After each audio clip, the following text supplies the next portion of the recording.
اللہ الرحمن الرحیم۔ آج ہم جس شاعر کے بارے میں بات کریں گے وہ میری رائے میں اردو کے سب سے بڑے شاعر ہیں، اور صرف اتنا ہی نہیں بلکہ غزل کی فارم میں اردو فارسی روایت کے 2-3 سب سے بڑے شاعروں میں سے ایک، اور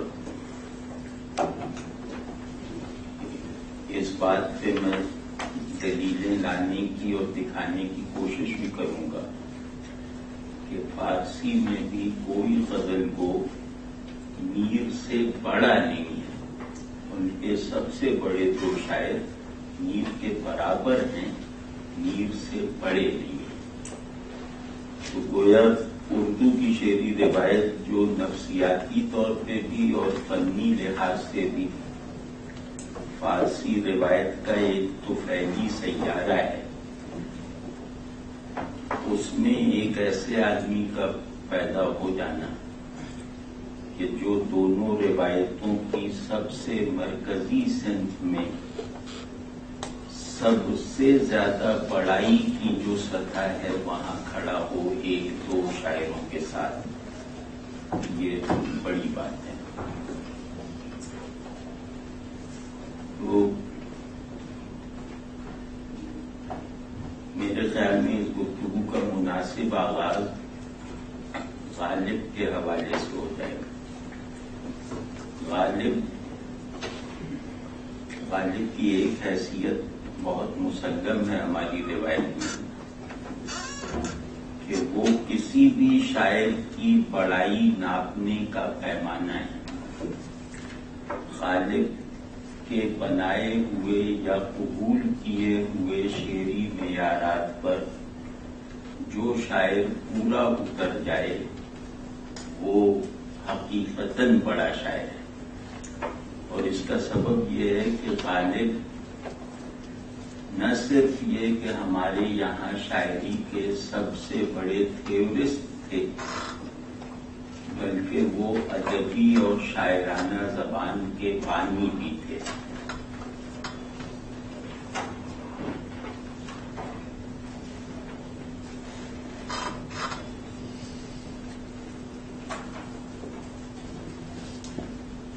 تو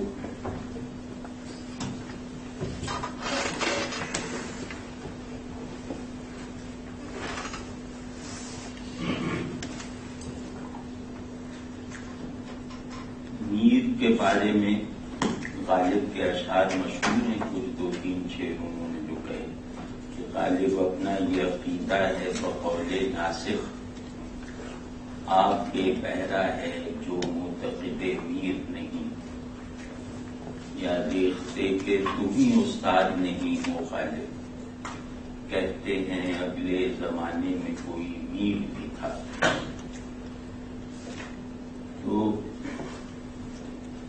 غالب کی رہنمائی میں ان سے مدد لے کر ہم میر کو دیکھنے کے عمل کا آغاز کرتے ہیں۔ جیسا کہ میں نے عرض کیا کہ ہر روایت اپنا ایک پرنسپل تھیورسٹ ضرور پیدا کرتی ہے۔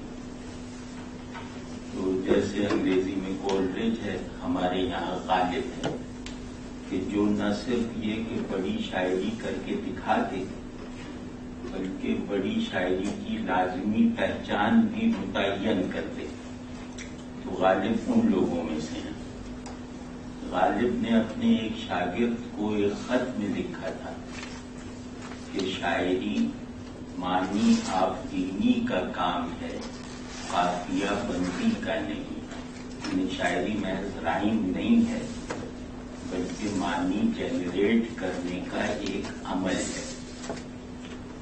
اور اس معیار کو سامنے رکھتے ہوئے غالب نے خود اپنے بعض اشعار کا تجزیہ کیا ہے اور اس پر تبصرہ کیا ہے، وہ بھی ایک کمال کی چیز ہے، لیکن وہ جس کو موقع ملے وہ دیکھ لے۔ تو ہم اگر غالب کے طے کردہ اس معیار پہ میر کو دیکھنے کی کوشش کریں کہ شاعری معنی آفرینی کا نام ہے، اور بڑا شاعر یقیناً وہی ہوگا جو معنی کی جنریشن میں دوسرے شاعروں سے آگے ہوگا۔ اس اعتبار سے میر کا کلیات کھولتے ہی آپ ایک ایسے تجربے کا سامنا کریں گے کہ گویا آپ کو یہ محسوس ہونے لگے گا کہ غالب کی تھیوری نہ صرف یہ کہ عملاً فلفل ہو گئی ہے، بلکہ اس تھیوری میں معنی کی اتنی بلندی کی گنجائش نہیں تھی جو میر نے شعر میں پیدا کر کے دکھا دی۔ تو ہمیں میں یہ دیکھنے کی کوشش کروں گا کہ میر معنی آفرینی کا عمل کیسے کرتے ہیں۔ اس کے لیے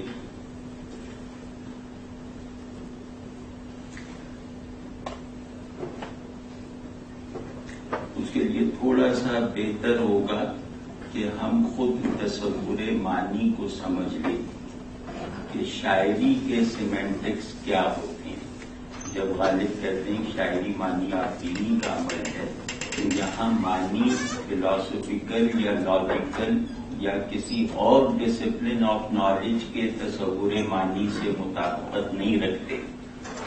یہاں معنی کا مطلب وہی ہوگا کہ شاعری کا میننگ اسٹرکچر اور میننگ جنریشن کا عمل کیسا ہوتا ہے، ٹھیک ہے نا؟ تو اس کے لیے بہتر اصطلاح ہے معنی کی جمالیاتی ساخت۔ معنی کہتے ہیں شعور کے اس مستقل کانٹینٹ کو جو وہ انیشن کی طرز پر لے کے پیدا ہوتا ہے یا پھر چیزوں سے ڈرائیو کرتا ہے۔ یعنی معنی یہ واضح ہے نا کہ معنی شعور کے بیسک کانٹینٹ کو کہتے ہیں۔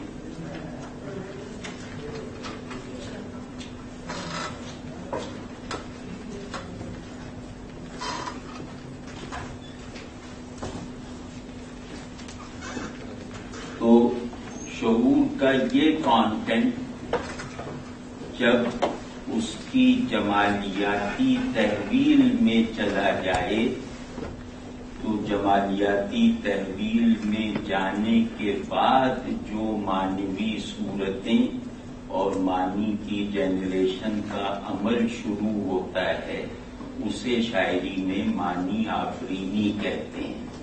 یعنی چیزوں کا ایک جمالیاتی پرسپیکٹو بنا لینا یہ معنی آفرینی ہے۔ اور مطلب اپنے اطمینان کے لیے اس بات کو میں تھوڑا سا اور کھول دوں کہ چیزوں شعور کیا ہے؟ چیزوں کا پرنسپل پرسپیکٹو، چیزوں کو دیکھنے کی کھڑکی۔ تو یہ پرسپیکٹو عقلی بھی ہوتی ہے، عقلی بھی ہوتا ہے، اخلاقی بھی ہوتا ہے، مذہبی بھی ہوتا ہے اور جمالیاتی بھی ہوتا ہے۔ تو اگر چیزوں کا جمالیاتی تناظر بنانے میں شاعر کامیاب ہو جائے تو اسے ہم کہیں گے کہ یہ معنی آفرینی میں کامیاب ہے۔ تو معنی آفرینی کا جمالیاتی عمل میر کے یہاں کیا ہے، اگر اس کو تھوڑا سا ہم ٹچ کر لیں تو میر کی عظمت کو چھو کے دیکھ لیں گے۔ میں اس کی ایک مثال پیش کرتا ہوں میر کے یہاں سے، بہت مشہور شعر ہے اور غالباً جن لوگوں نے میر کو تفصیل سے نہ پڑھا ہو ان کو بھی یاد ہوگا کہ لے سانس کی آہستہ کہ نازک ہے بہت کام، آفاق کی اس کارگہ شیشہ گری کا۔ اس شعر میں جو معنی کنوے ہو رہے ہیں وہ معنی پہلے ہی قدم پر ہمیں یہ بتا دیتے ہیں کہ یہ شعور کی جمالیاتی قوت سے پیدا ہوئے ہیں اور شعور کی دیگر تمام فیکلٹیز کے لیے فلفلنگ ہے. مطلب یہ ایک جمالیاتی دعویٰ ہے کہ آفاق کارگہ شیشہ گری ہے. یہ ایک جمالیاتی کوشن ہے کہ لے سانس بھی آہستہ کے نازک ہے بہت کام. تو کائنات کے اس جمالیاتی پرسپیکٹو کو آپ عقل کی تحویل میں دے دیں تو اس کے لیے بھی فلفلنگ ہوگا. آپ مذہبی نقطۂ نظر سے دیکھیں تو اس کے لیے بھی موجب تسکین ہوگا. اگر آپ اخلاقی پیراڈائم میں لے جا کے اس شعر کے معنی کو پرکھنے کی کوشش کریں تو آپ کو لگے گا کہ یہ شعر آپ کو اخلاقی طور پر بھی تعمیر کر رہا ہے، مکمل کر رہا ہے. تو ایسی معنی کی جنریشن جو جمالیاتی قوت اور جمالیاتی پرسپیکٹو سے پیدا ہو لیکن مجموعی شعور کے لیے تسکین کا باعث ہو، مجموعی شعور کے لیے اس احساس کو پیدا کرنے کا سبب ہو کہ ہم اپنی اپنی منزل تک پہنچ گئے. یہ معنی آفرینی کی انتہا ہے. تو یا یہ بات سمجھ میں آ رہی ہے نا، یا اس بات کو یہاں چھوڑ کے کسی اور طرف چلیں؟ ٹھیک ہے نہیں بات؟ تو جیسے کہ ہائیڈگر نے کہا کہ شاعر اپنی جمالیاتی امنگ کو عقل وغیرہ کے ٹارگٹس بنا دیتا ہے. یہ ہولڈر لین پہ ہائیڈگر کا مضمون ہے، وہ ضرور دیکھیے گا. وہ شاعری کی تھیوری پر ایک بہت بڑا کارنامہ ہے. تو اور ہائیڈگر خود کوئی شاعر نہیں تھا، 20ویں صدی کا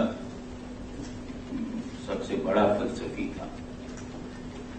تو اگر ہم یہ دیکھنا چاہیں کہ معنی کو جمالیاتی پرسپیکٹو سے پیدا کرنے کے بعد شعور کی دیگر فیکلٹیز کے لیے اسے گویا ایک مرکز بنا دینے کا عمل اگر کسی شاعر میں سب سے زیادہ انتہا کو پہنچا ہوا نظر آتا ہے تو وہ میر ہیں ہماری روایت میں. اور اس طرح کے بہت سارے کہتے ہیں، چاہے جس سمت سے تمثال صفت اس میں ترا، چاہے جس سمت سے تمثال صفت اس میں ترا، عالم آئینے کے مانند درے باز ہے ایک. کہ تو عکس بننا سیکھ لے، عکس بننا سیکھنے کے بعد یہ دنیا جو آئینے کی طرح پیدا ہوئی ہے اس میں کسی بھی سمت سے داخل ہو جائے. یعنی اس اسکیم آف ایگزسٹنس کا حصہ بننے کے لیے ضروری ہے کہ تو عکس بننا کوالیفائی کر لے. اب یہ ایک جمالیاتی دعویٰ ہے، ایک جمالیاتی تصور ہے، اور معنی کی ایک بہترین جمالیاتی دروبست سے یہ شعر کہا گیا ہے. لیکن اس شعر سے جو کچھ میرا شعور حاصل کرتا ہے اس حاصل کو میں ذہن کی تمام قسموں کے لیے موجب تسکین بنا سکتا ہوں. اس شعر کو اگر ریشنیل فراہم کرنا ہو تو ہائیسٹ ریشنیل خود بخود پرووائڈ ہو جائے گا. اس شعر کو اگر موریلٹی دینی ہو تو ہائر اسکیل آف موریلٹی اس شعر میں گندھا ہوا ہے. تو یہ ہوتا ہے کہ نہ صرف یہ کہ معنی بنانا، معنی کو اس کے اوریجن میں جمالیاتی رکھنا اور اس کے پھیلاؤ میں شعور کے پورے رقبے پر چھایا ہوا کر دینا، یہ معنی آفرینی کا کمال ہے. اور انسانی شعور کی سب سے بڑی ورکنگ یہی ہوتی ہے کہ اس کا ہر تصور یا ادراک اس شعور کی تمام قسموں کے مطالبات کو پورا کرنے کی صلاحیت رکھتا ہو. تو جہاں تک میں نے دیکھا ہے تو شعور کی اس سطح پر جمالیاتی پرسپیکٹو کو اس کی پوری قوت اور چمک دمک کے ساتھ لے جانے والا کام یہ میر سے بڑھ کر کسی نے نہیں کیا. تو ایک تو یہ، دوسرا عمل ہے کہ میر کے یہاں خود میننگ ہے کیا، جیسے غالب کے یہاں معنی تخیل سے پیدا ہوتے ہیں. معنی ہمیشہ 3 چیزوں سے پیدا ہوں گے، یعنی شعور کو اس کا ڈیٹا کانٹینٹ جو ہے نا وہ 3 ذرائع سے فراہم ہوتا ہے. ایک احساسات سے، ایک تخیل سے، اور تیسرا تعقل سے. یعنی معنی یا تو عقل پیدا کرتی ہے، یا خیال سے پیدا ہوتے ہیں، یا جذبہ و احساس سے نکلتے ہیں. تو اس میں تخیل سے پیدا ہونے والے معنی محدود ہوتے ہیں کیونکہ وہ عقل کی منطق سے میچ نہیں کرتے. تخیل کا مطلب یہ ہے کہ میں چیزوں کو دیکھنے کے انداز کو بدل کر ان کی صورتیں تبدیل کر دوں گا، میں چیزوں کی اسکیم اور فارمز کو بدل کر بہتر بنا دوں گا. یعنی تخیل نام ہے اس اسلوب دید کا جو چیزوں کی صورت بدلنے پر اصرار کرے، میرے دیکھنے کی اس خواہش کا جو منظر کو بدل جانے پر مجبور کر دے. تو جو چیز آبجیکٹیوٹی کو متاثر کرے وہ چیز عقل کے لیے لائق تسلیم نہیں ہوتی. جو چیز آبجیکٹ کو اس کی بنیادوں میں بدلنے کا عمل کرے وہ چیز ریزن کے لیے لائق تسلیم نہیں ہوتی. مطلب یہ عقل کی فطرت ہے کہ یہ اس کے تمام تصورات ویل آبجیکٹیفائڈ ہوتی ہیں. تو تخیل کے معنی میں چاہے جتنا گرینڈر ہو، چاہے جتنا حسن ہو، چاہے جتنا پھیلاؤ ہو، لیکن وہ محدود ان معنوں میں ہوتے ہیں کہ عقل ان کے ساتھ مناسبت نہیں پیدا کر سکتی. تو اسی طرح عقل سے پیدا ہونے والے جو معنی ہوتے ہیں وہ بھی بہت بڑے بڑے ہو سکتے ہیں، اس میں بہت بڑی بڑی گہرائیاں ہو سکتی ہیں، لیکن وہ شعور کی دوسری فیکلٹیز کے لیے باعث اطمینان نہیں ہو سکتے، کیونکہ عقل چیزوں میں کازیشن کے عمل کو جو ہے وہ بہت سادہ اور بے رنگ رکھتی ہے. تو جو کازیشن بے رنگ ہو، اوور ریشنل ہو، اور اس میں کسی طرح کی سبجیکٹیوٹی داخل نہ ہو، تو اس کو جو ہے مثال طور پہ جمالیاتی شعور تسلیم نہیں کرے گا. اور کیونکہ عقل کا ہر تصور عقل سے باہر قائم ہونے پہ اصرار کرتا ہے، لہذا اس میں میری شخصیت کی شمولیت کا عمل امکان نہیں رہتا. تو جن تصورات میں شخصیت کے شامل ہونے کا امکان نہ رہے وہ اخلاقی شعور کا موضوع نہیں بنتے. ٹھیک ہے نا؟ تو غرض یہ کہ ان دونوں فیکلٹیز یا قوتوں میں میننگ جنریٹرز میں ایک بنیادی کمی یہ ہے کہ یہ اپنے کھیت کے علاوہ دوسرے باغ کو پانی نہیں دے سکتے. تو ایک معنی جو جمالی احساس اور جذبے سے پیدا ہوتا ہے اس میں یہ صلاحیت ہے کہ اس کا میننگ سبسٹینس اگر مضبوطی کے ساتھ ظاہر ہو جائے تو وہ تخیل کو بھی شاداب کر سکتا ہے اور عقل کو بھی سیراب کر سکتا ہے. تو مثال کے طور پر ایک ابھی میں دکھاؤں گا انشاءاللہ، مطلب یہ کہ ابھی ذرا گھبراہٹ ہو رہی ہے لیکن تھوڑا سا یہ قابو میں آ جائے تو دکھانے کی کوشش کرتا ہوں. میں یہ دکھانے کی کوشش کروں گا میر کے یہاں سے جو میں یہ دعویٰ کر رہا ہوں نا کہ احساس اور کیفیات سے بننے والی کانشس فارمز انہیں عقل بھی بہت عزت کے ساتھ اپنے اندر رکھتی ہے اور شعور کی دیگر فیکلٹیز بھی بہت لپک کر انہیں ریسیو کرتی ہیں. تو وہ میر کے یہاں جب ہم دیکھیں گے تو وہ جیسے ہمیں عملاً ہوتے ہوئے نظر آئے گا. تو کیونکہ جیسے مثال میں ایک ابھی عرض کرتا ہوں کہ عقل کا ایک ایریا ایسا ہوتا ہے جہاں وہ اپنی تمام صلاحیتوں کو استعمال کر لینا چاہتی ہے حقیقت وغیرہ کی جستجو میں پڑے بغیر، یعنی عقل کو کبھی کوئی تجربہ اپنی کامیابی کا نہیں ہے. عقل کامیابی کی مسلسل کوشش اور ناکامی کے مسلسل اعتراف سے مل کر بنی ہے. تو عقل کو جہاں جہاں فلفل ہونے کی ضرورت ہوتی ہے، یعنی جہاں جہاں اسے کوئی بائنڈنگ تصور بنانے کے خبط سے نجات حاصل کر کے آرام کرنے کی خواہش ہوتی ہے، وہاں اس کا فطری مددگار جمالیاتی شعور ہے.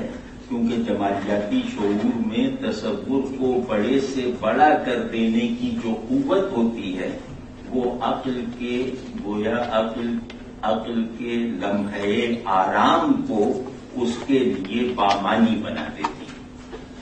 تو جیسے ہم نے یہ شعر پڑھا، یا یہی چاہے تمثال، چاہے جس سمت سے تمثال صفت اس میں درا، یا مثال طور پہ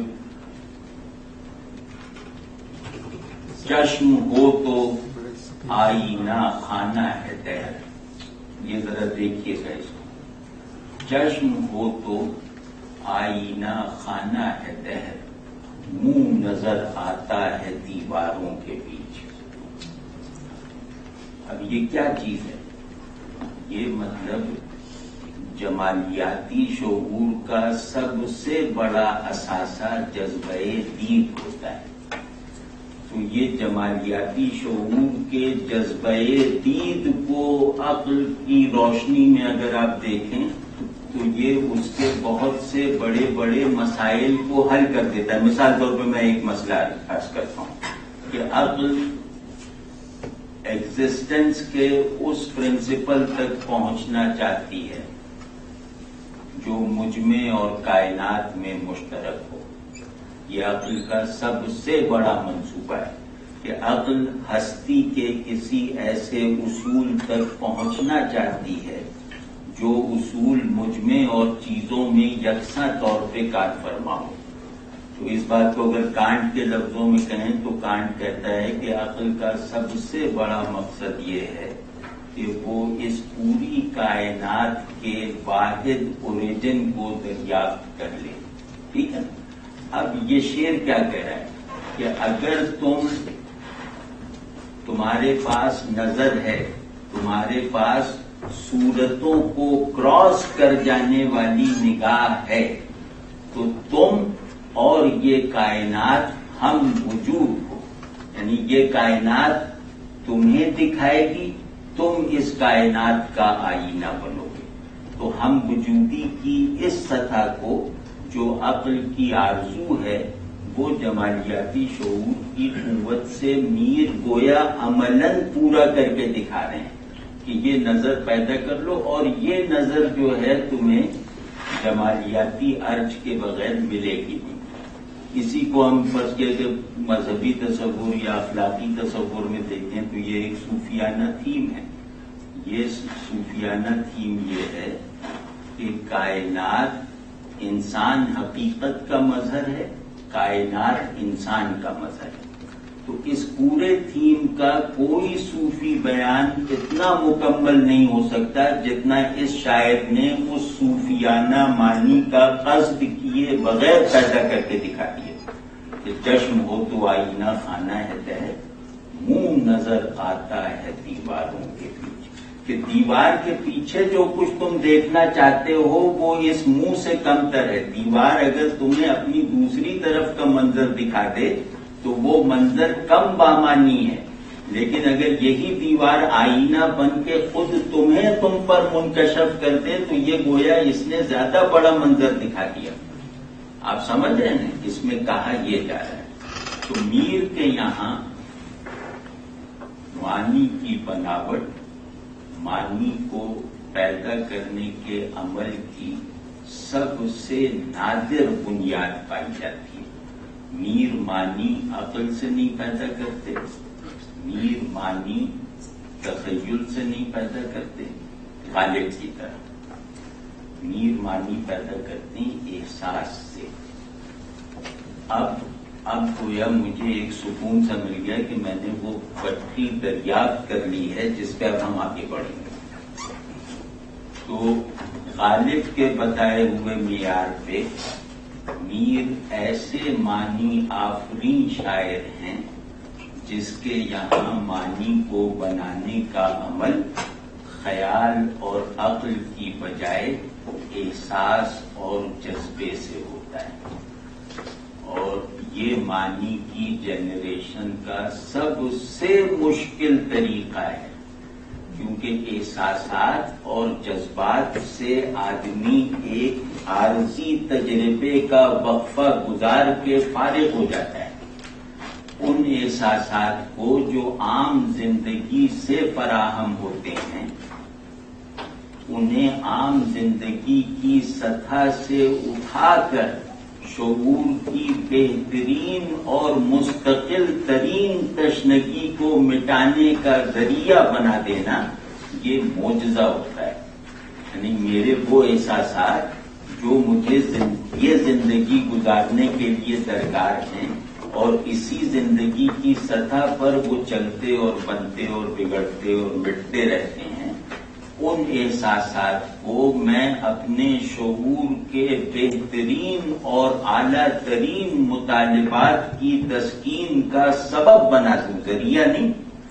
تو یہ معنی پیدا کرنے کی آخری سطح ہے، اور میر اردو میں واحد آدمی ہیں جو احساس کو معنی بنانے کے عمل میں اس درجہ اس حد تک کامیاب ہے۔ اس کی میں بے شمار مثالیں آپ کے سامنے ابھی پیش کروں گا۔ تو بلکہ یہاں ایک جیسے حرف گریز کے طور پہ ایک بات کہہ رہا ہوں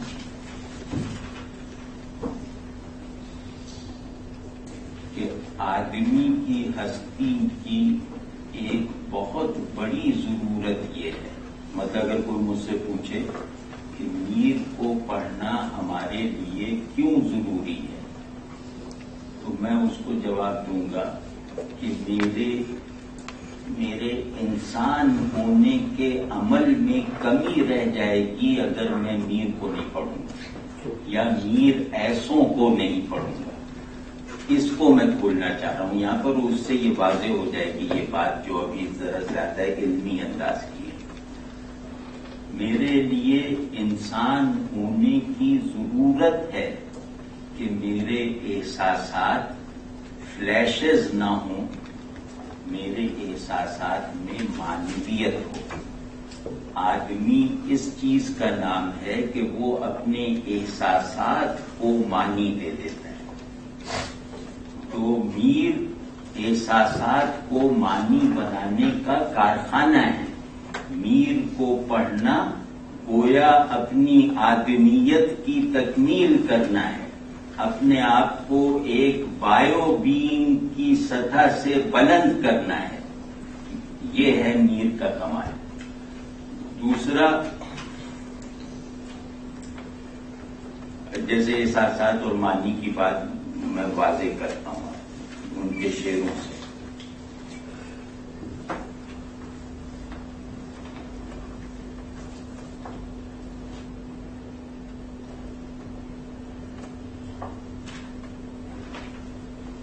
کیا میں بھی پریشانی خاطر سے بری تھا،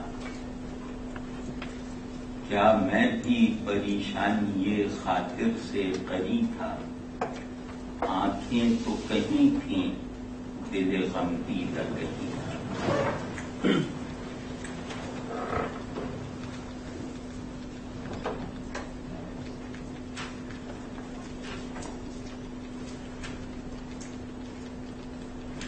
پریشانی خاطر کا مطلب ہوتا ہے دل کا ایک جگہ پر نہ ہونا، یعنی حواس باختہ ہونا، اداس ہونا، اور ایسا غمگین ہونا کہ اس غم سے فراغت نہ ملے۔ پریشانی خاطر گویا حواس کے بکھراؤ کو کہتے ہیں کہ مجھے کوئی چیز ٹھکانے سے محسوس نہیں ہو رہی تھی، میرے ذہن میں کوئی ایک خیال ٹھیک سے آ نہیں رہا تھا. اس کو کہتے ہیں پریشانی خاطر، دل کا اکٹھا نہ ہونا. اب یہ پریشانی خاطر کے لفظ ہی سے یہ ظاہر ہو گیا نا کہ یہ معاملہ احساسات کی دنیا میں ہو رہا ہے. اس شعر کا جو لوکیل آف میننگ ہے وہ احساسات ہیں. پریشانی خاطر کا لفظ یہ آپ کو واضح کر رہا ہے، باور کروا رہا ہے. اب آپ دیکھیے کہ احساس کو معنی کیسے بنا رہے ہیں.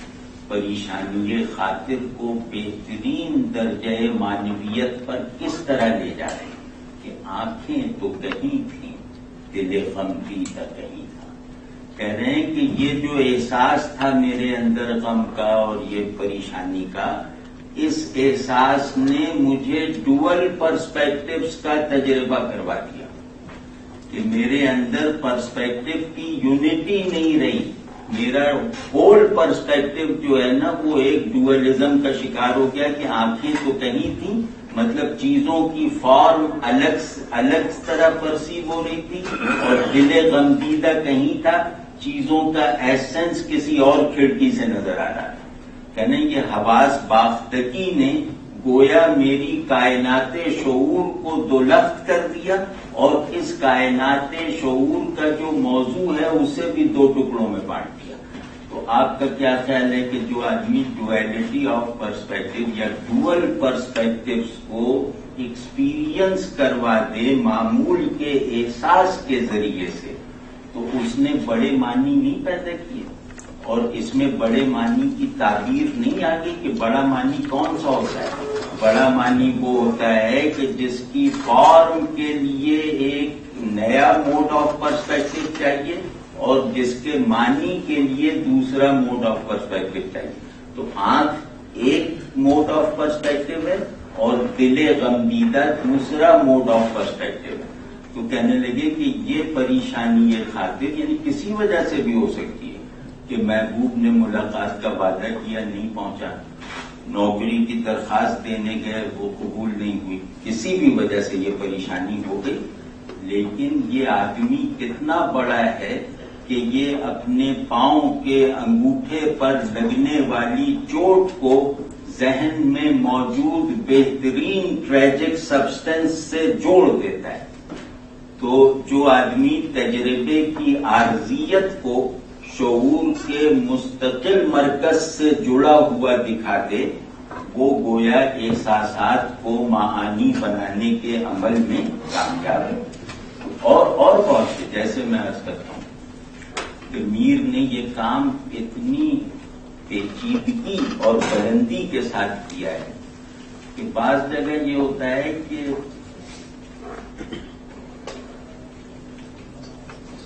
معنی کا کمال اور معنی کی عظمت کا ایک ثبوت یہ ہے کہ ذہن اپنی تمام قوتوں کو استعمال کر کے اس کا احاطہ نہ کر پائے. تو یار یہ ٹھیک بہت مشکل تو نہیں ہو رہا. آج میں مجھے پتہ نہیں کیوں مسلسل یہ احساس رہتا ہے کہ مشکل نہ ہونے پائے، لیکن بہرحال آسان کر دیں گے اگر مشکل ہو گئی. لیکن یہ بات ضروری ہے، کہہ دینی چاہیے. شعور کے لیے سب سے بڑا معنی وہ ہوتا ہے جو اسے بیچارگی میں مبتلا کرتا ہے. شعور کے لیے معنی فتح حاصل کرنے کا تجربہ نہیں ہے. شعور کے لیے سب سے بڑے معنی وہ ہوتے ہیں جو اسے شکست ایکسپیرینس کرواتے ہیں. یعنی شعور اپنی تمام آنکھوں کو کھول کر بھی اس کے چہرے کا احاطہ نہ کر سکے. یہ ہے سب سے بڑا معنی، اور یہ ہے شعور کے لیے سب سے پرکشش چہرہ جو اسے پورا دکھائی نہیں دے رہا. تو اب میں آپ کو وہ مثالیں دیتا ہوں جہاں میر نے ایسے معنی جنریٹ کر کے دکھائے ہیں جن کے مقابل آ کر عقل، تخیل وغیرہ کو ششدر ہونے کے علاوہ کوئی راستہ باقی نہیں رہتا. میں ابھی عرض کرتا ہوں آپ سے اس میں سے ایک شعر تو میں پڑھ چکا ہوں کہ وہ لے سانس بھی آہستہ، کہ جائے غیرت ہے خاکدان جہاں، جائے غیرت، بلکہ یہ ایک ڈرامیٹک انداز میں کہتا ہوں کہ ایسے بڑے معنی جو شعور کو بے بس کرتے ہیں، یہ سبجیکٹو ہونا ان کا آسان ہے کہ شعور کے اندر ہی اندر کوئی ایسا معنی بننے کا عمل ہو گیا جس نے شعور کو حیرت میں مبتلا کر دیا، لیکن ان معنوں کو میکرو کازمک بنا دینا یہ بہت بڑی بات ہے۔ آپ سمجھیں نا، معنی بطور سبجیکٹ کے شعور کو حیران کر سکتا ہے، لیکن معنی بطور آبجیکٹ کے شعور سے باہر وجود پیدا کر کے شعور کو حیرت سے دوچار کر دے، یہ بہت ہی بڑی بات ہے۔ اب دیکھیں، میر کہہ رہے ہیں کہ یہ دنیا ہے جسے تم بھی دیکھتے ہو اور میں بھی دیکھتا ہوں، تو تمہارے دیکھنے نے دنیا کو بگاڑا ہے، میرے دیکھنے نے دنیا کو مکمل کیا ہے۔ اب وہ اس دعوے کے ثبوت میں یہ شعر کہہ رہے ہیں کہ جائے غیرت ہے خاکدان جہاں، اور خاکداں کا ہے یعنی دنیا کی سب سے نچلی سطح کو فوکس کر کے کہہ رہے ہیں کہ یہ مٹی کا عالم غیرت کی جگہ ہے، تو کدھر سر اٹھائے جاتا ہے، جائے غیرت ہے خاکدان جہاں، تو کہاں سر اٹھائے جاتا ہے، دیکھ سیلاب اس بیاباں کا کیسا سر کو جھکائے جاتا ہے۔ اس کو لکھ دیجیے پلیز۔ کہاں لکھوں؟ اچھا،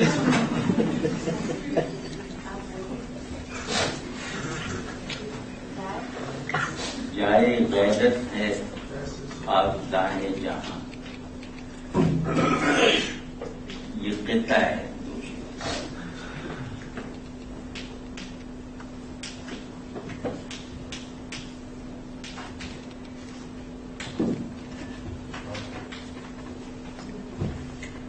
تو کہاں سر اٹھائے جاتا ہے،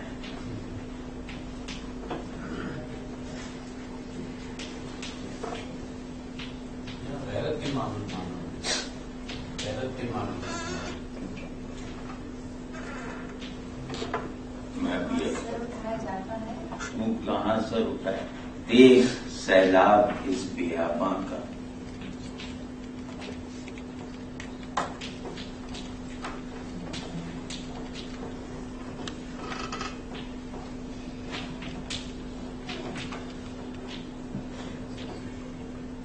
کیسا سر کو جھکائے جاتا ہے۔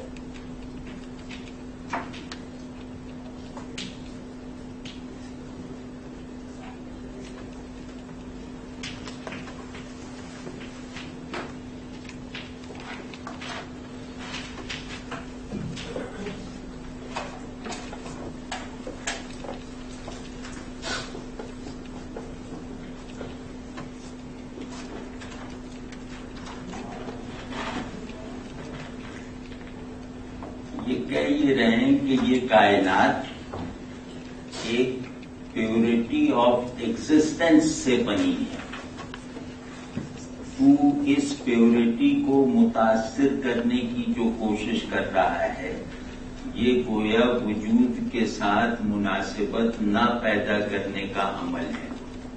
تو اس دنیا میں رہنے کا طریقہ یہ ہے کہ اس کی پیورٹی آف ایگزسٹنس کا حصہ بن کے رہا جائے، اس سے الگ رکھ کے اسے تصرف میں لانے کی بے سود کوششیں نہ کی جائیں۔ پیورٹی آف ایگزسٹنس کیا ہے کہ جس کو آپ کوئی عنوان نہ دے سکیں کہ یہ مٹیریل ہے، یہ امٹیریل ہے، یہ سب نام نہ دیں اسے آپ۔ یہ کہہ رہے ہیں کہ یہ کائنات اپنے ذرے ذرے میں ایک پیور ایگزسٹنس سے چھلک رہی ہے، تو اپنی جعلی ہستی کو اس پر امپوز کرنے کی کوشش نہ کر، اور اس بیاباں کے سیلاب کا نظارہ کر کے اس ادب وجود کو سیکھ لے۔ کہ اس سیلاب سے اس بیاباں سے اٹھنے والا سیلاب بھی اس کی طرف جھک کر چلتا ہے، یعنی جو چیز اس میں سے اٹھتی ہے تو اس کی اٹھان ہی اس کی طرف جھکنے پہ ختم ہوتی ہے، سمجھیے۔ اور اس میں خیر جو ٹیکنیک اور فن اور زبان دانی کے کمالات ہیں وہ الگ ہیں۔ اس کے معنی یہ ہیں کہ سب سے بڑا موجود رہنے کا سرمایہ ہے جھک کر رہنا۔ ہیوملٹی یہ ایسنس آف بینگ ہے، تو جس نے ہیوملٹی کو چھوڑا اس نے موجود ہونے سے دستبرداری اختیار کر لی، یہ اس کا موضوع ہے۔ اور اس کو پھر وہ غیرت سے شروع کر رہے ہیں۔ اب آپ سمجھیں نا انکسار اور غیرت میں کتنا فرق ہے۔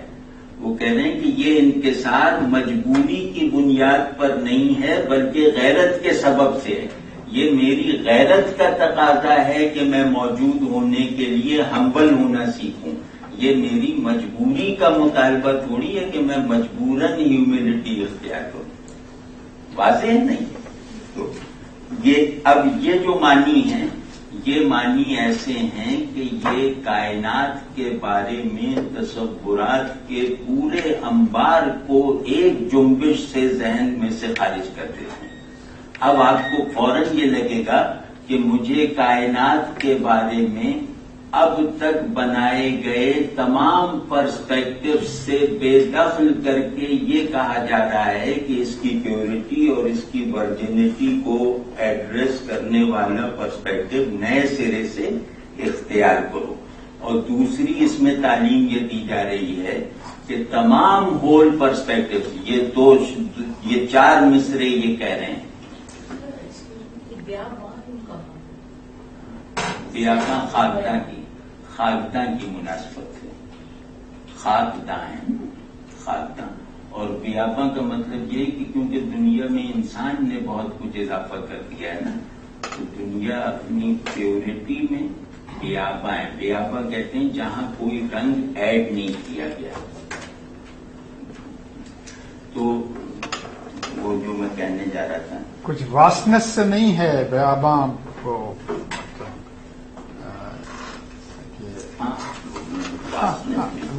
وہی ہے، مطلب اس کی واسنس بھی ہے اس میں، بیاباں لفظ بیاباں وہ بھی بالکل اس میں گندی ہوئی۔ اور واسنس اچھا انہوں نے یاد دلا دیا، واسنس جیسے ہی آپ کینوس پہ ایک لکیر کھینچتے ہیں تو اس کی سب سے پہلے جو چیز متاثر ہوتی ہے وہ واسنس ہے، یعنی رنگ ملاوٹ یہ چیزوں کو لامحدود نہیں رکھنے دیتی۔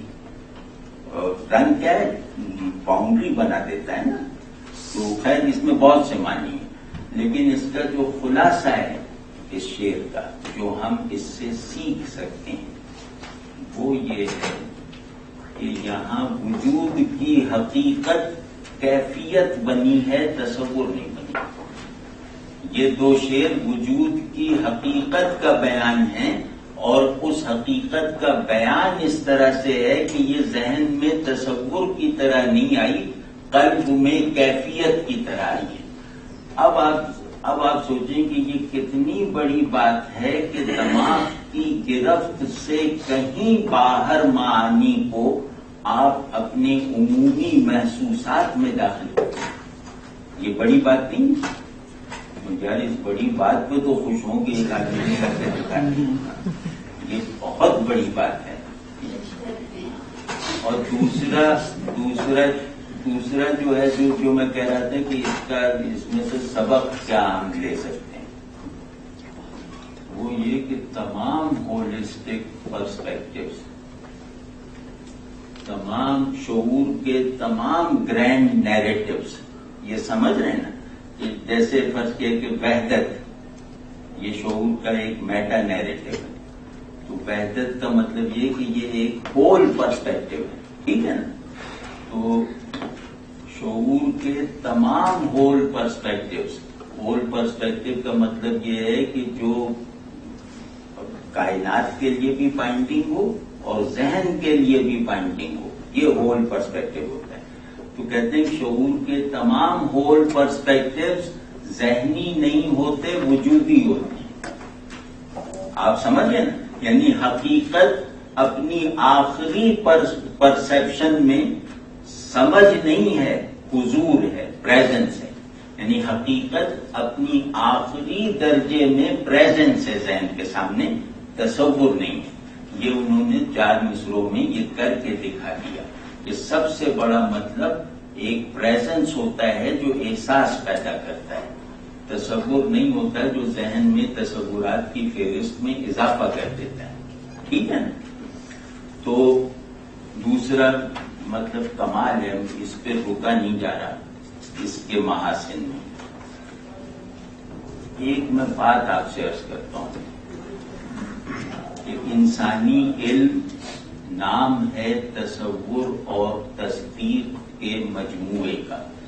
ذہن میں ایک صورت بنے اور وہ صورت باہر کی دنیا سے ویریفائی ہو جائے، اسے کہتے ہیں تصدیق. یعنی تصدیق کہتے ہیں ویریفائڈ کانسیپٹ کو. تو میر صاحب یا ہماری روایت میں موجود ذوق حقیقت ہمیں یہ بتاتا ہے کہ علم کی ایک سطح وہ ہوتی ہے جو تصور اور تصدیق کی اس بائنری اپوزیشن سے بیونڈ چلی جاتی ہے. جہاں تصور بھی غائب ہو جاتا ہے اور تصدیق بھی غائب ہو جاتی ہے، وہ ایک پیور ایکسپیرئنس ہے جو ذہن اور احساسات دونوں سے ماورائیت کی حالت میں ایک تجربہ بن جاتا ہے. یہ شعر یقیناً ایسا شعر ہے جو آپ کو ایک ایسا ایکسپیرئنس فراہم کر سکتا ہے کہ آپ کو معلوم ہو کہ ذہن میں تصور سازی کی صلاحیت اس کے سامنے کم پڑ گئی ہے اور چیزوں کو محسوس کرنے کی طاقت اس کے آگے کند ہو گئی ہے. ٹھیک ہے؟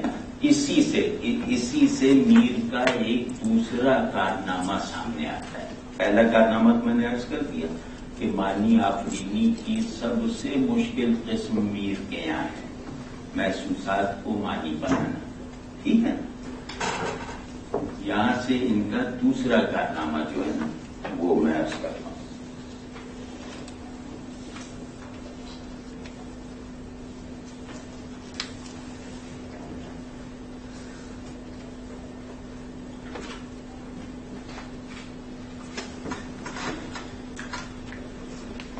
نئے احساسات ایجاد کرنا.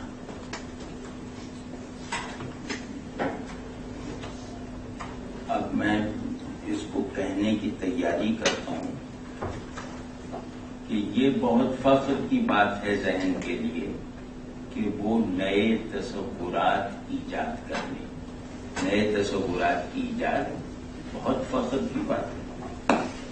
اس سے زیادہ افتخار کی بات یہ ہے کہ آدمی نئے احساسات اور نئے محسوسات تخلیق کر کے دکھائے.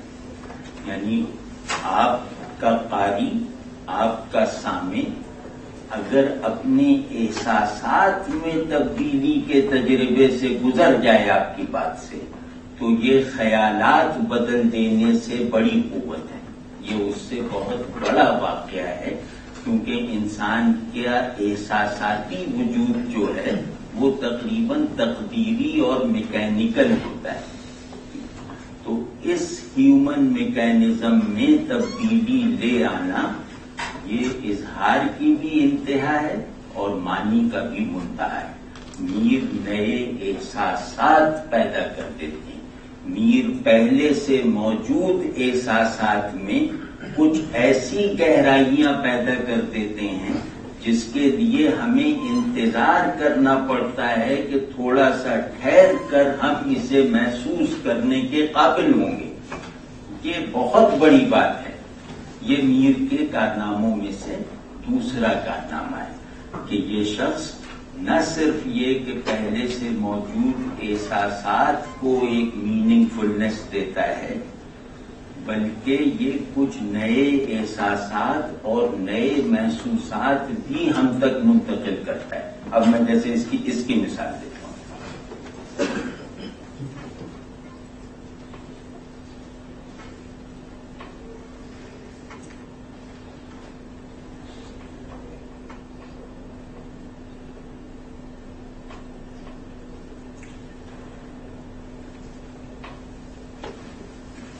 کن نیندوں اب تو سوتی ہے اے چشم گریہ ناک، کن نیندوں اب تو سوتی ہے اے چشم گریہ ناک، مشکاں تو کھول شہر کو سیلاب لے گیا۔ اب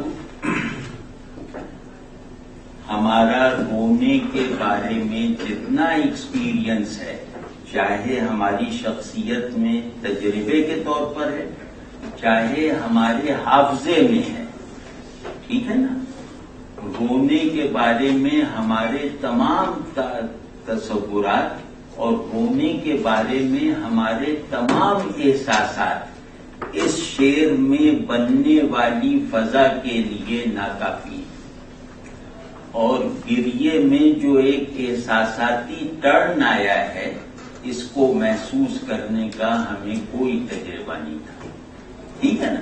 یہ ہوتی ہے نئے رونے کے مضمون میں میر نے عجیب عجیب جیسے احساسات گھڑے ہیں، ان میں سے ایک یہ اب یاد آپ ذرا غور کیجیے کہ ایک آدمی اپنے احساس کے پھیلاؤ کو صرف طبیعت کے لیے پر اثر نہیں بنا رہا بلکہ ان کو کائنات کے لیے بھی پر تاثیر بنا رہا ہے۔ وہ صرف رونے کے عمل کو طبیعت کا احساس نہیں رکھ رہا بلکہ رونے کے عمل کو محسوس کر سکنے کے لیے وہ یہ بتا رہا ہے کہ میرا گریہ جو ہے وہ شہر کو بہا کے لے گیا۔ آپ سمجھیں، یعنی اس گریے نے مجھے تو گرایا ہی ہے، اس کائنات کو بھی ویران کر دیا ہے۔ تو اب اور یہ سب کچھ احساسات میں ہو رہا ہے، یا جیسے اور میر کا کہ میرے رونے کی حقیقت جس میں تھی، ایک مدت تک وہ کاغذ نم رہا۔ اب اس میں کاغذ کے نم رہنے نے ہمیں ایک دم اس طرف نہیں دھکیل دیا کہ رونے کی جو احساساتی فورس ہے وہ صرف سبجیکٹو نہیں ہے۔ تو آبجیکٹیفیکیشن آف دی ایموشنز کو جو شخص بھی اچیو کر لے وہ شیکسپیئر اور میر بنے بغیر رہ نہیں سکتا۔ یہ آبجیکٹیفائڈ ایموشنز ہیں۔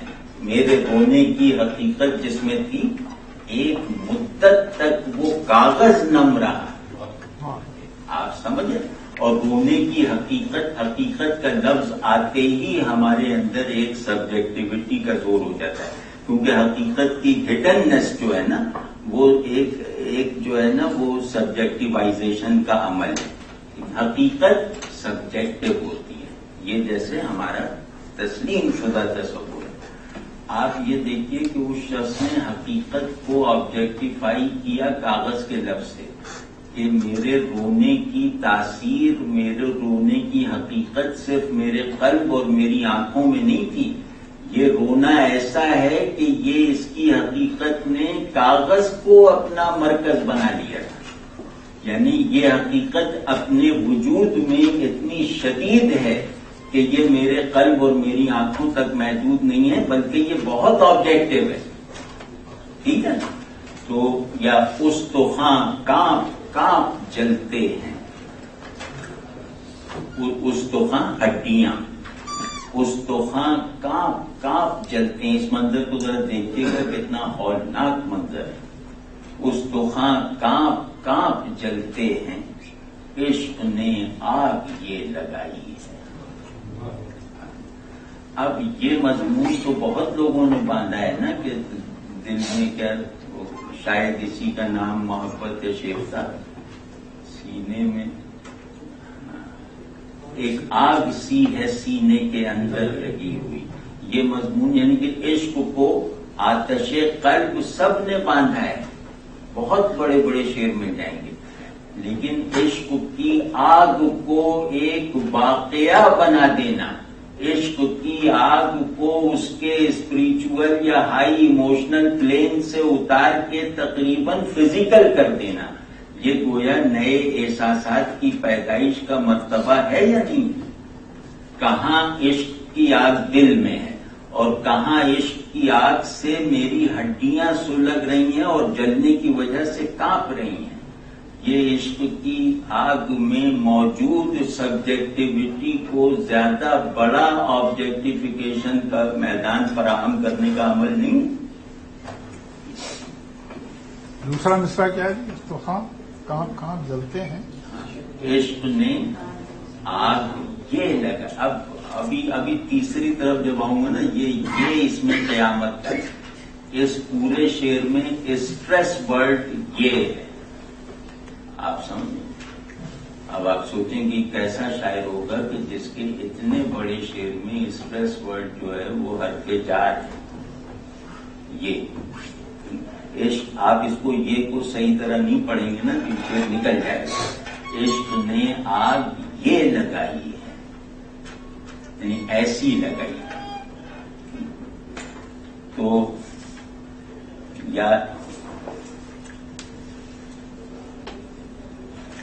دیر و حرم سے گزرے اب دل ہے گھر ہمارا.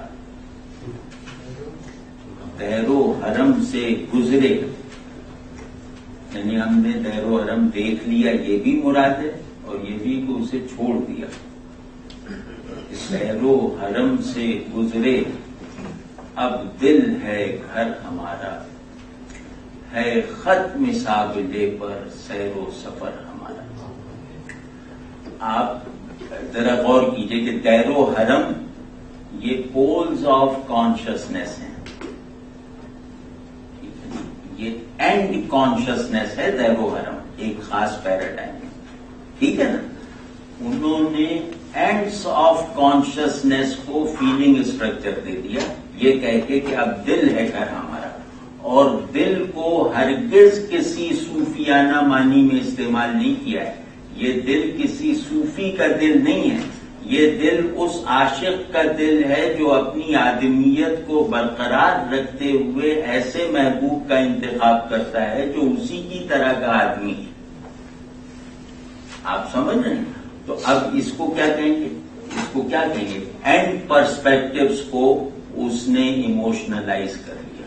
اور دیکھیں گزرے کو نبھایا کس طرح ہے ختم سابلے پر سیر و سفر ہمارا، کہ ہم نے حقیقت کی تلاش میں بہت جستجویں کی اور اس جستجو میں قدموں سے نہیں چلے ہیں، دل سے چلے ہیں. تو اس سفر کی لمبائی اور شدت نے دل کو آبلہ بنا دیا. آبلہ کس طرح پیدا ہوتا ہے؟ آبلہ بھائی یا تو چلنے سے بنتا ہے یا جلنے سے بنتا ہے. تو میں نے بہت چلا کر اور جلا کے دل کو آبلہ بنا لیا، اور آخر میں فیصلہ یہ کیا کہ میری منزل مجھ سے باہر نہیں ہے بلکہ یہی آبلہ تو میری منزل ہے. سمجھ نا. یا اسی کا دوسرا شعر ہے، کیا کہنے کہ نشو و نما ہے اپنی جوں گرد باد انوکھی. نشو و نما ہے اپنی جوں گرد باد انوکھی، ہے ختم نہیں. نشو و نما ہے اپنی جوں گرد باد انوکھی، بالی دخا کے رہ سے ہے یہ شجر ہمارا. اس میں ذرا غور کیجیے کہ نشو بگولے کی طرح ہماری پرورش ہوتی ہے. ہماری پرورش عام انداز سے نہیں ہو رہی، ہم عام انداز سے پھل پھول نہیں رہے. ہماری نشو و نما بگولے کی طرح ہو رہی ہے، انوکھی طرح سے. ہم بگولے کی طرح نشو و نما پا رہے ہیں، اور ہمارا پیڑ راستے کی مٹی سے سیراب ہوتا ہے. بالی دا خاک رہ سے، یعنی خاک راہ سے سیراب ہو کر ہمارا پیڑ نمو پاتا ہے. اب آپ کے خیال میں یہ ذہن میں بنتے وقت بھی ایک عجیب تصور نہیں ہے؟ یعنی ذہن میں آپ اس کو ایک تصور اور ایک تصویر کے طور پر لے جائیں تو یہ ایک بالکل نئی تصویر ہے. اور یہ نئی تصویر جس احساس کو جنم دے گی وہ بالکل ایک نیا احساس ہے. واضح نا. یہ ہے احساسات کی جنریشن. تو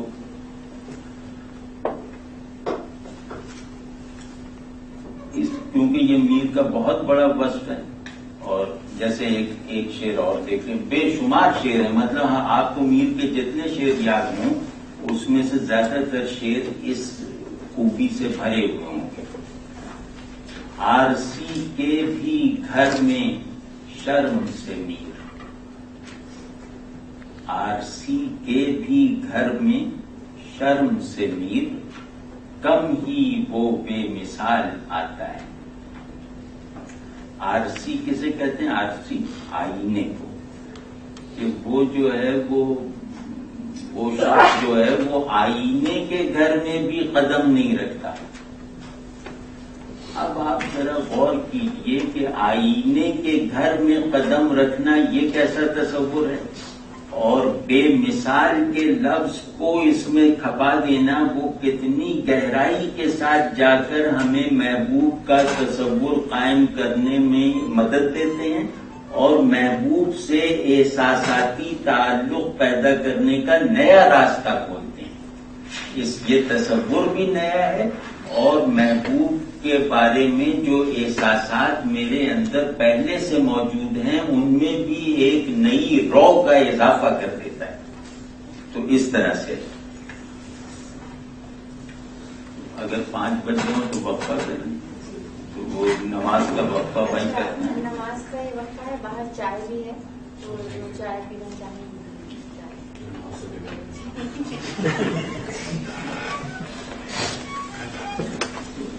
اچھا کوئی ٹیکسٹ آپ جی باہر کچھ ٹیکسٹ ہے، آپ تو ٹیکسٹ بھی لے لیجیے. جو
ابھی اینڈ میں انشاءاللہ آج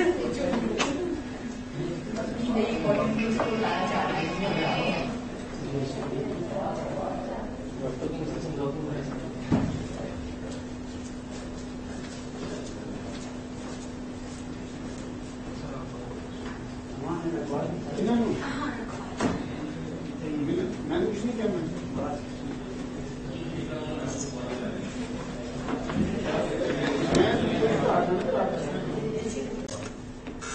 میر جی چاہتا ہے کیا کیا کچھ.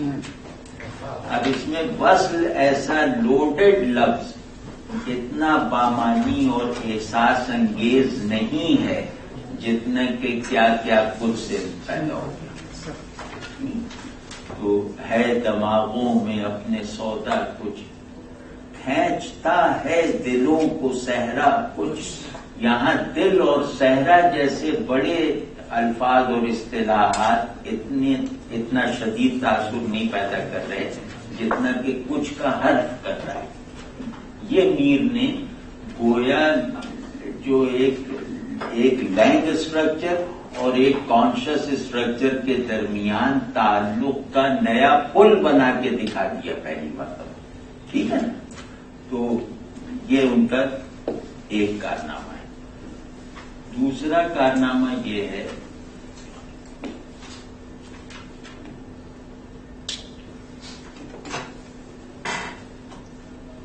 کہ میر کے تمام نظام احساسات ہوں یا نظام تصورات ہوں، ان میں عام آدمی اور عام زندگی کو بہت اہمیت حاصل ہے.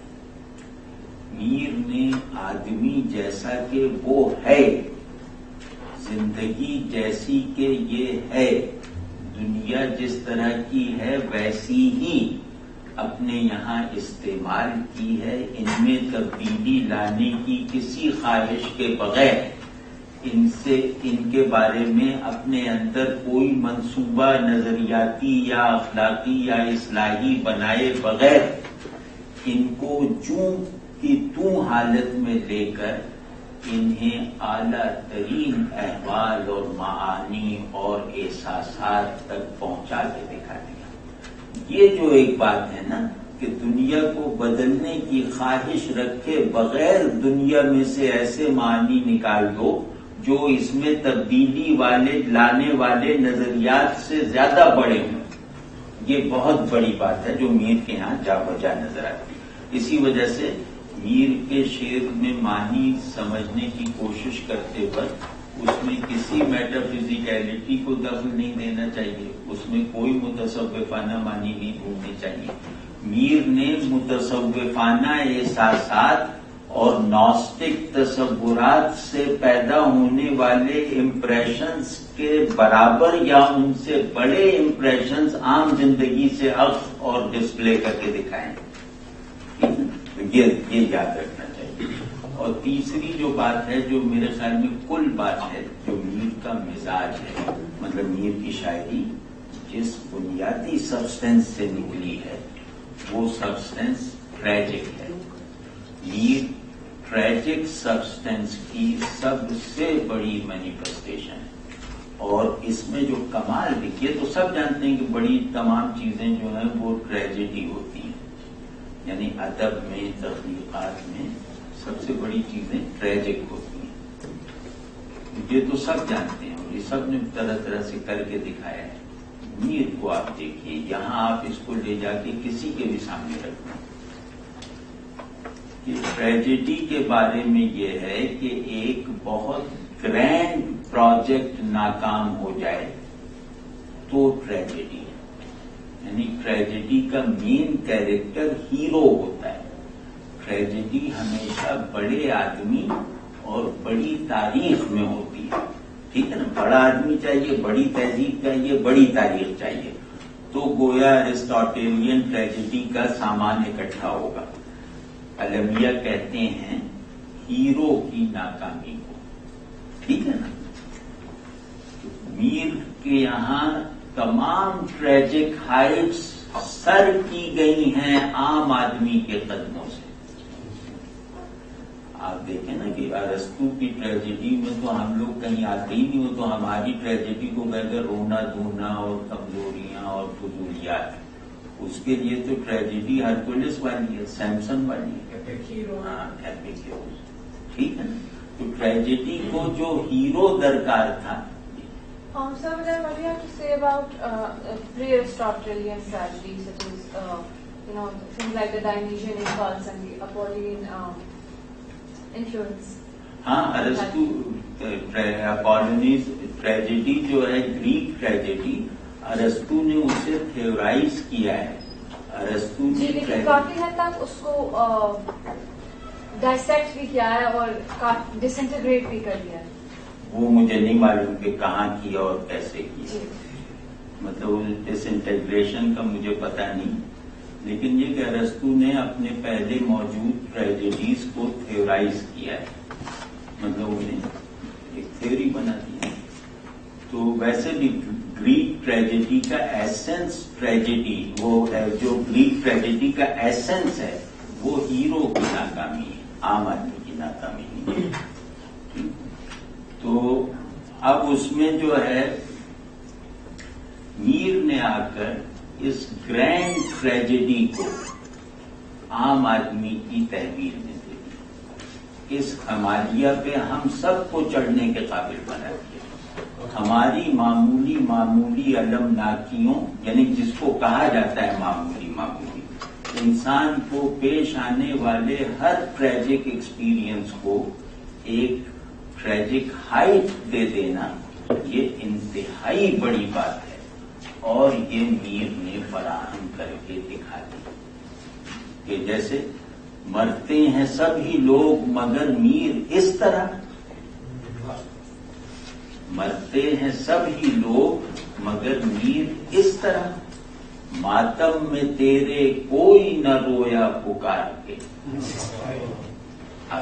تو یہ جو ہے یہ ہرکولس کی ناکامی کے برابر کا احساس میرے اندر پیدا کرتی ہے نا، ایک بے کس آدمی کی ٹریجڈی جس کی ٹریجڈی کو محسوس یا اپریشیٹ کرنے والا بھی عام زندگی میں کوئی نہیں ہے، بالکل اس طرح۔ یہ میر کا بہت ہی بڑا کام، جیسے غالب کے یہاں ٹریجڈی ہے بہت زبردست ہے، لیکن وہ بہت شکوہ کے ساتھ ہے، بڑے آدمی کی ٹریجڈی ہے۔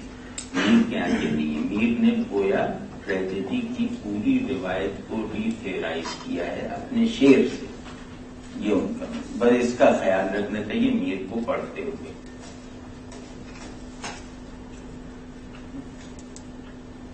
اب کیونکہ وقت تنگ رہ گیا تو یہ مجھے دو غزلیں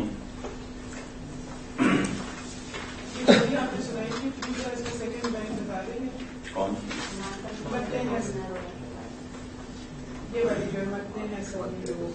مگر میر اس طرح، ماتم میں تیرے کوئی نہ رویا پکار کے، جن بلاؤں کو بھی سنتے تھے ان کو اس روزگار میں دیکھا، یا جورے دلبر سے کیا ہوں آلودہ، مطلب ٹریجڈی چوٹ کو نہیں ہے، اصل ٹریجڈی چوٹ نہیں ہے، ضرب نہیں ہے، زخم نہیں ہے، اصل ٹریجڈی صبر ہے، تسلیم ہے، کمپرومائز ہے۔ آپ سنیں تو وہ دیکھیے کہ کیسے کہتا ہے کہ جورے دلبر سے کیا ہوں آلودہ، میر اس 4 دن کے جینے پر، ساری زندگی جورے دلبری میں گزرے گی لیکن زندگی 4 دن کی ہے، لہذا کیا پرواہ۔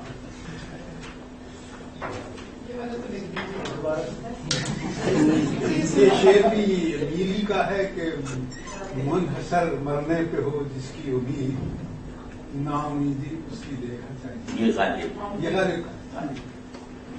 سب جیسے آپ فرما رہے ہیں کہ یہ عوامی چیزوں کو وہ سامنے لیں، کیا میر پھر عوامی شاعر تھے اس طرح سے؟ نہیں، اب وہ میر خود کہتے ہیں شعر میرے ہیں گو خواص پسند، پر مجھے گفتگو عوام سے ہے، یعنی میرا جو وہ ہے نا سامان وہ عوام سے ہے اور پسند خواص کرتے ہیں۔ خواص سے مراد اہل علم ہے؟ نہیں، خواص کا مطلب یہ ہے کہ جو ان احساسات کو محسوس کر سکتے، تو وہ ہے۔ لیکن یہ ٹریجڈی کو انڈرمائن کرنے کی کوشش کرتے ہیں کہ نہیں؟ کون؟ میر ٹریجڈی کے گریک کانسیپٹ کو انڈرمائن کرتے ہیں لیکن اپنا کانسیپٹ دیتے ہیں۔ ٹریجڈی کا ایسا مذاق نہیں، مذاق اس کی ہیروئزم کو آپ کو تو وہ جیسے جورے دلبر سے کیا ہوں آزردہ، میر اس 4 دن کے تھی۔ دیکھو بھائی،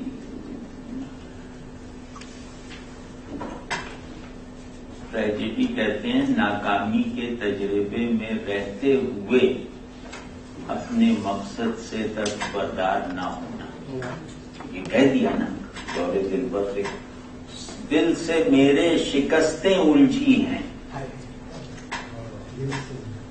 دل سے میرے شکستیں الجھی ہیں، سنگ باراں ہے آب پینے پر، یہ شیشے پر پتھر برس گئے۔ اب آپ کو یہ ٹریجڈی نہیں ہے کہ میں پورا دل ہوں اور اس دل کا جو انداز وجود ہے وہ یہ ہے کہ یہ پتھروں کی بارش میں پڑا رہے گا جب تک رہے گا۔ بہت بہت بہت تو بہرحال یہ پڑھ لیتے ہیں۔ سر ایک سوال یہ تھا، آپ نے فرمایا تھا کہ یہ میر ہیں جنہوں نے حروف کو اسٹریس ورڈ بنایا ہے اور اس کی مثال اردو فارسی شاعری میں نہیں ملتی، اس کا مطلب کیا عربی شاعری میں اس کی مثال ہے؟ عربی شاعری کا مجھے نہیں پتا۔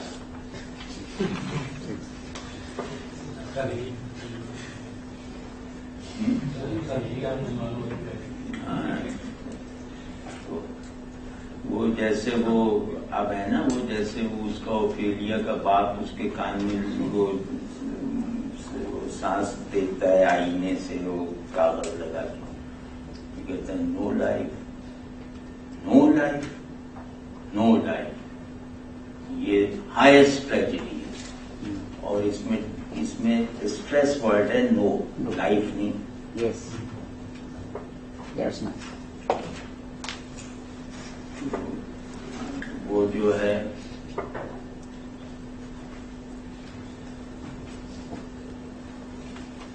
یا ٹریجڈی کا انداز بتاؤں، وہ ٹریجڈی رونا دھونا تھوڑی ہے. ٹریجڈی آنکھ کی چمک اور دل کے پگھل جانے کا نام ہے. تو یہ قوت ہے، ٹریجڈی قوت ہے، کمزوری نہیں ہے. تو جیسے میر کو دیکھیے کہ لہجہ کامک ہے، کانٹینٹ ٹریجک ہے.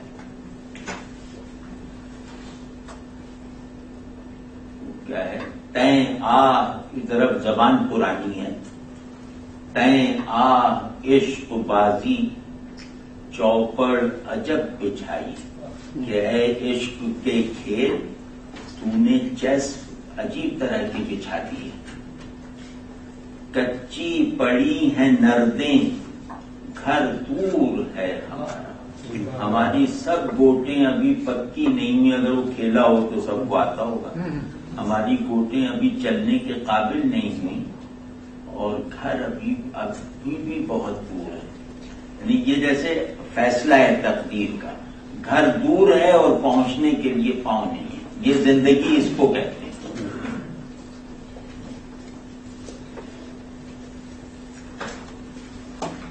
کہ وہ دیکھیے ٹریجڈی قوت کیسے بنتی ہے. نامرادانہ زیست کرتا تھا، میر کا دور یاد ہے ہم کو. تو اب کیا یہ فخر کر رہا ہے نا اس پہ، نامرادی پہ فخر کر رہا ہے. ہاں اب وہ عراق انتہا ہے. کمال. چلیے نام یہ پڑھ لیتے. اس عہد میں الہی محبت کو کیا ہوا، یا یہ تو ہر کتاب میں لکھی ہوئی ہیں یہ غزلیں، یہ تو سب کے ذہن میں ہوں گی. ہاں نہیں، یہ اچھا ہے تاکہ سب کے ذہن. اچھا ایک چیز میں بھول گیا، وہ ہے کہ میر کے یہاں فنی قاعدوں کی زیادہ پرواہ نہیں ہے. میر کی بہت سی چیزیں رہ گئی، جیسے امیر خسرو کو ہم 5% بھی کور نہیں کر پائے، تو میر کو بھی آج ہم نے 5% سے زیادہ ایکسپلور نہیں کیا. تو میر فن کو خاتم بناتے ہیں، بائنڈنگ نہیں بننے دیتے قاعدوں کو. اب میں ایک مثال دیتا ہوں آپ کو کہ جو عروض ہے نا، پروسوڈی جو ہوتی ہے شعر کو وزن میں، اس میں الف کا گرنا ناجائز ہے. مصدر کا الف نا، کھلنا ہنسنا، اگر یہ الف آخر کا گر جائے نا تو یہ کہنا ٹھیک ہے کہ مصرع وزن میں نہیں ہے. مطلب یہ اتنی بڑی غلطی ہے. تو آج کل فن نہ جاننے سے بے پرواہی پیدا ہوئی ہے. وہ لوگ فن جانتے تھے اور پھر توڑتے تھے. تو میر نے دیکھیے الف گرایا ہے اور یہ نقص پیدا کر کے ایک نئے معنی پیدا کر دیے. اس نقص کو قبول کر کے ایک نئے معنی پیدا کر دیے. کھلنا کم کم کلی نے سیکھا ہے، یہاں کھلنا کا الف گر رہا ہے، اور جو اس زمانے کے قاعدے کے مطابق جرم تھا باقاعدہ. میر نے اس جرم سے ایک شاعرانہ خیر برآمد کر کے دکھا دیا کہ کھلنا کم کم کلی نے سیکھا ہے، اس کی آنکھوں کی نیم خوابی سے. شعر تو خیر یہ بہت خوبصورت ہے. یہاں دیکھیے کہ کھلنا میں الف گرا کے انہوں نے کم کم کی تصویر کھینچ دی ہے. کھلنا کم کم کلی نے سکھا ہے. الف کی آواز اگر اس میں آ جاتی تو کم کم کی تصویر نہ کھینچتی. واضح نہیں بات. جیسے آواز سے معنی پیدا کرنا یہ بہت بڑے. صاحب ایک شاعر ہیں جو سب کے ہندی میں نے ان کے شعر نہیں سنائے. صاحب نے دیکھیے آواز کو معنی کیسے دی. غم عالم فراوانستو کہ دنیا کا غم بہت زیادہ ہے, پھیلا ہوا ہے, تو آواز بھی پھیلاؤ کے ساتھ ہے نا. غم عالم فراوانستو من یک غنچ دل دارم. دنیا کے غم بہت زیادہ ہیں, ہمارا دل تو ایک کلی کی طرح تنگ ہے. تو تنگی کی تصویر بھی آواز سے کہتی. من یک غنچ دل دارم غم عالم فراوانستو. ٹھیک ہے, یہ ہوتا ہے آرٹ, یہ ہوتا ہے فنکار. تو لفظ کے تمام امکانات کو پورا کرنا فنکاری ہے, اور میر کے یہ سب امکانات انتہا. تو اس ہاں جہاں وہ 6 پہ پہنچے گی وہیں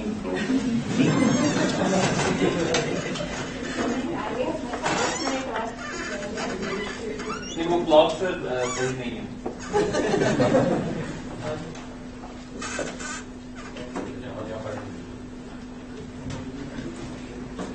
اس عہد میں الہی محبت کو کیا ہوا, چھوڑا وفا کو ان نے مروت کو کیا ہوا.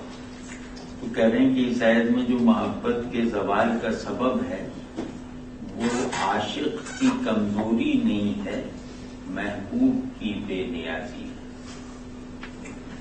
تو زوال عشق کا سبب محبوب کو بتا دیں. اور اس میں مروت کا لفظ شاید کھولنے میں آپ کو پتا چلے. مروت کہتے ہیں دل نہ چاہتے ہوئے بھی خوش اخلاق رہنا. کہنے گا چلو محبوب عاشق کو پسند بھی نہیں کرتا تو دل رکھنے ہی کے لیے مسکرا دیتا, تو کم از کم محبت کا پودا تو پھلتا پھولتا رہتا عاشق کے دل میں.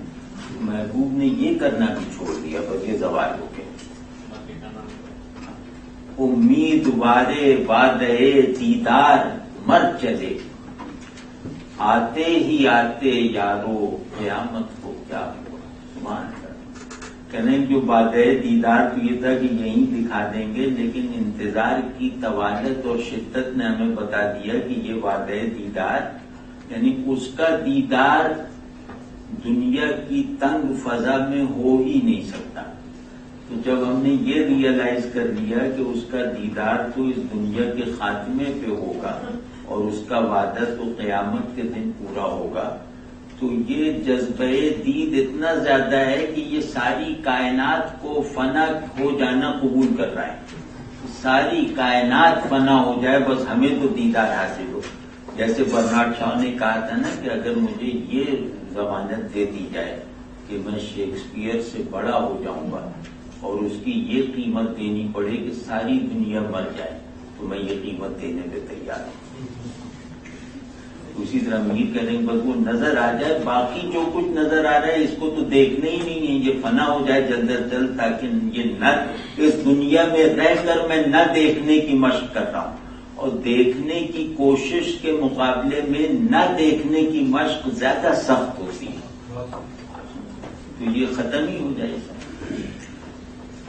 اس کے گئے پر ایسی گئی دل سے ہم نشین, معلوم بھی ہوا نہ کہ طاقت کو کیا ہوا.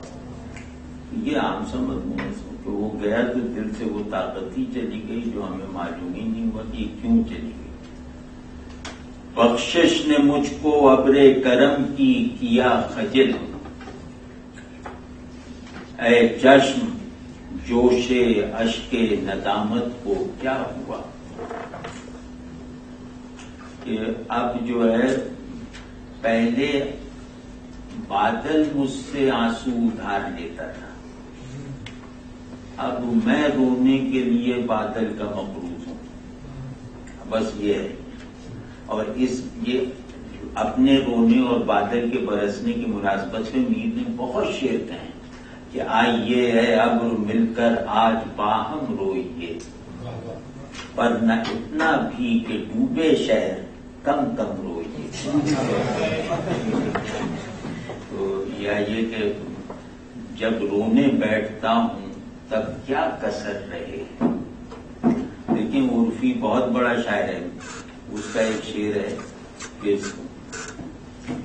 عرفی اگر سے گریا میسر شبد وصال، کہ عرفی اگر رونے سے وصال ممکن ہوتا، 100 سال می تواں بتمنا گریستن، تو میں 100 سال تمنا میں رو سکتا تھا۔ یہ لگ نہیں رہا کہ یہ جھوٹ بول رہا ہے، نہیں رو سکتا۔ اب میر کو دیکھ، اس یہی مضمون ہے، جب رونے بیٹھتا ہوں تب کیا کسر رہے ہے۔ جب میں رونے بیٹھتا ہوں مطلب باقاعدہ ایک کام ہے،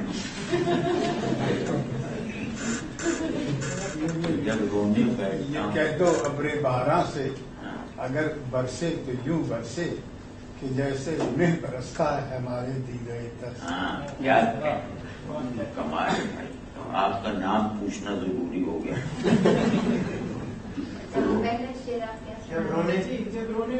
جب رونے بیٹھتا ہوں تب کیا کسر رہے ہے، گریے سے 2 دن تک رومال تر رہے۔ فیض اے ابر چشم تر سے اٹھا، آج دامن وسیع ہے اس کا۔ تو یہ مطلب یہ بہت ان کا محبوب مضمون ہے۔ جاتا ہے، کہہ رہے ہیں کہ یہ ابر کرم کی بخشش نے مجھے اتنا شرمندہ کر دیا کہ اے آنکھ غیرت کر اور ندامت کے لیے مخصوص آنسوؤں سے کچھ مجھے دے تاکہ میں ابر کی برابری کر سکوں۔ جاتا ہے یار تیغ بکف غیر کی طرف، اے کشتہ ستم تیری غیرت کو کیا ہو۔ کہ کیا کہیں کہ میرے ساتھ رقیب زندہ رہے، اس میں غیرت نہیں ہے، لیکن محبوب کے ہاتھوں سے مرنا ہے تو رقیب زندہ رہے، مارا میں جاؤں، یہ غیرت ہے۔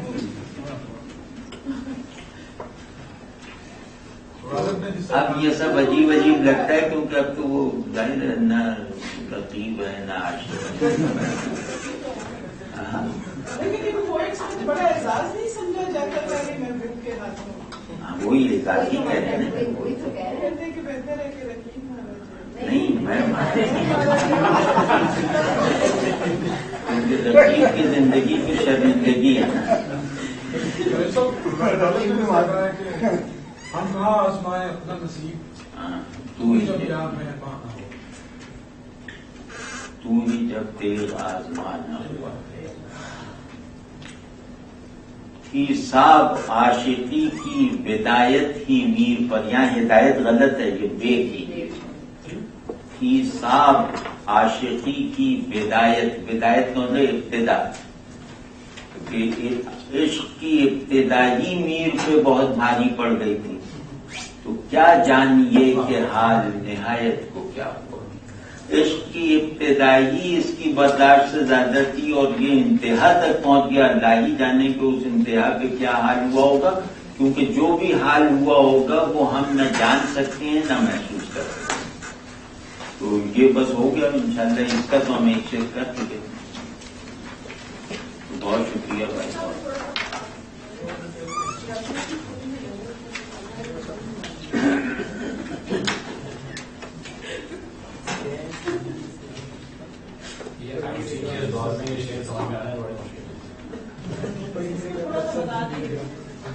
کس کو